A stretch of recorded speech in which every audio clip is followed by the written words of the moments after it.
Krystal, what are you taking a look at? Well, guys, there's a couple of clips going viral from news coverage of the war in Ukraine. And the reason so many people, I think, are watching and reacting to them is because they really seem to give up the game on something really central to the media's coverage of Ukraine. Namely, why are they so deeply concerned for the victims of this particular crisis, in contrast to the indifference or outright contempt displayed for the victims of any myriad of other crises around the world? Let's take a look. Now with the Russians marching in, it's changed the calculus entirely. Tens of thousands of people have tried to flee the city. There will be many more. People are hiding out in bomb shelters. But this isn't a place, with all due respect, like Iraq or Afghanistan, that has seen conflict raging for decades. This is a relatively civilized, relatively European, I have to choose those words carefully too, city where you wouldn't expect that or hope that it's going to happen. So it's partly human nature, but they are not in denial. I'm sorry, it's very emotional for me because I see European people with blue eyes and blonde hair being killed, children being killed every day with Putin's missiles and his helicopters and his rockets. And so, of course, I understand and respect the emotion. What you are outlining there is this tension between longer-term efforts to apply pressure to Vladimir Putin, such as financial sanctions, and the very immediate military threat which you're experiencing. Now the unthinkable has happened to them. And this is not a developing third world nation. This is Europe. This is Europe, civilized, blonde-haired, blue eyes. In case you didn't get it, an op-ed in the Telegraph wants to make it even more clear for you, writing, quote, "They seem so like us. That is what makes it so shocking. Ukraine is a European country. Its people watch Netflix and have Instagram accounts, vote in free elections, and have uncensored newspapers. War is no longer something visited upon impoverished and remote populations. It can happen to anyone." All just seemingly a bunch of different ways of trying to say, oh my God, they're killing white people. Now, these reporters and analysts clearly expect that the white American and European majorities will care more about the humanity of these particular victims because we share similar levels of melanin. And that is certainly part of what's going on here. After all, you do see some countries right now opening their arms to the white refugees of the Ukraine war while closing their doors to those from Africa and the Middle East. It's easier to otherize people who don't look like you or have different cultural practices or traditions or religions. But melanin solidarity is not actually the real story here. Playing to a shared racial and cultural identity, it's really just a tool.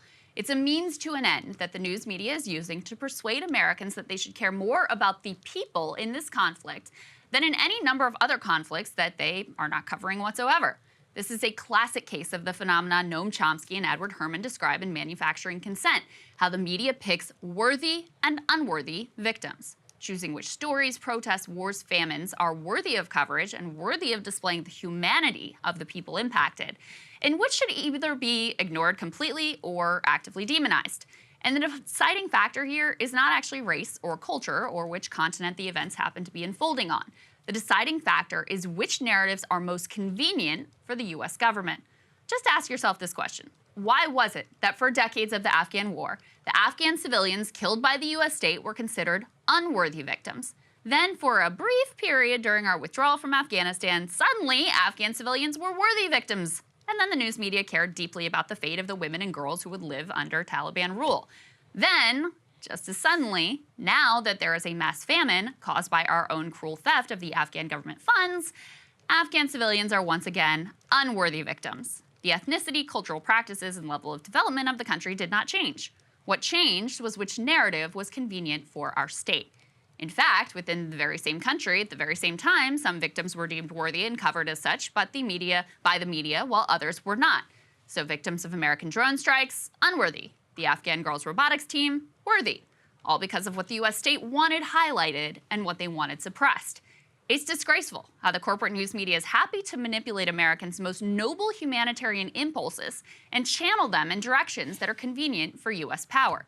And you can see this dynamic playing out right now all over the world. In our own country, within liberal media, COVID victims have frequently been given worthy treatment, while victims of drug overdoses have been given unworthy treatment.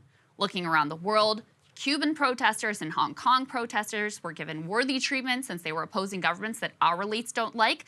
Chilean protesters and Palestinian protesters were given the unworthy treatment because the U.S. state did not care for their causes.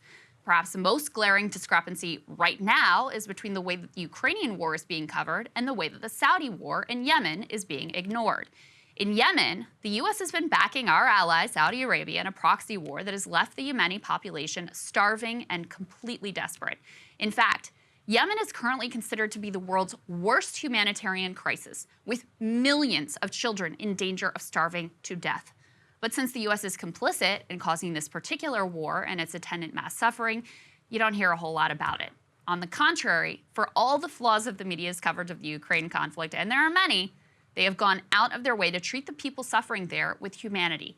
I've watched beautiful videos and read heart-wrenching stories about refugees grabbing what they can and fleeing by the hundreds of thousands, about families hunkered down in parking garages, terrified for their lives and the lives of their children, about young men suddenly thrust in the middle of a war with a hastily issued government weapon and zero training. The play to tribalism. These blonde-haired people are just like you. They watch Netflix. That is a technique used in the manipulation, an effective manipulation because, yes, of very real problems of racism and tribalism. But it's not actually the root cause of that manipulation. The reason they want you to see these victims as the fully worthy human beings that they are is because they're opposing one of our most significant global adversaries. Now, some make the opposite mistake of thinking that since the Ukrainian suffering is convenient for the U.S. state, that we should not care about it whatsoever. So let me be totally clear. What's being done to Ukraine by Russia is horrible, and it is heartbreaking, and it deserves to be covered with humanity. I don't want the coverage of Ukraine to have less care and empathy. I want all wars to be given this same treatment. This is also not a call to stop covering the conflict. I believe the stakes for the world of what happens in Ukraine, as we've been laying out here today, are very, very high. We are witnessing a global great power realignment in real time, which will shape our world for decades to come. We are also watching in real time as the worst voices in American politics try to draw us into a war with a nuclear power. Those are serious, consequential topics with global implications, and they deserve thorough consideration. But when the media tries to convince you of the righteousness of a particular cause because of the humanitarian considerations, just remember all of the millions of humanitarian considerations that they care absolutely nothing about. Or, as in Palestinians, that they go out of their way to be on the wrong side of. This is my plea to you, to always remember that while we should care deeply about the humanity of the Ukrainians who are suffering, their lives are not any more worthy than those of Yemenis, Afghans, Syrians, and all the peoples of the world in war-torn countries and far beyond. And Sagar, you know, I think it's important here to... Hey guys, thanks so much for watching. That's right. Just as a reminder, you can become a premium subscriber today. Watch the full show completely uncut, our reactions to each other's monologues. You get to listen to it. You get to ask us questions, all that good stuff. Link is right there in the description or at breakingpoints.com. Best of all, great way to say screw you to the mainstream media.